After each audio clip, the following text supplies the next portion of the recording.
আসসালামু আলাইকুম বন্ধুরা, তোমরা সবাই কেমন আছো? আলহামদুলিল্লাহ আমি খুব ভালো আছি।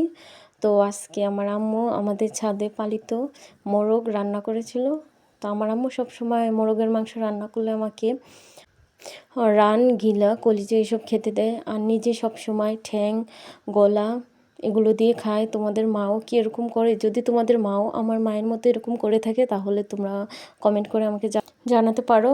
তো এদিকে আমি মুরগির চামড়া নিয়েছি, আমার খুব ভালো লাগে মুরগির চামড়া খেতে। সাথে নিয়েছি কাঁচামরিচ, আমি কিন্তু খুব ঝাল পছন্দ করি।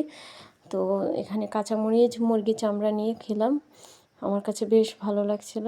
তো আমি আরেকটা বাইট নেওয়ার জন্য আবার মুরগির চামড়া নিলাম, সাথে কাঁচামরিচ নিয়ে আরেক বাইট নিলাম।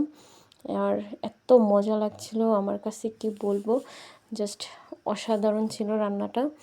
তো আমার মা মুরগির যে কলিজাটা দিয়েছিল সেটা দিয়ে মজা করে খাচ্ছি, কাঁচামরিচ কলিজা দিয়ে খেতে বেশ ভালো লেগেছে। তো এই তো প্লেটটা পরিষ্কার করে একদম চেটেপুটে খেয়েছি। আলহামদুলিল্লাহ রান্নাটা খুবই মজার ছিল।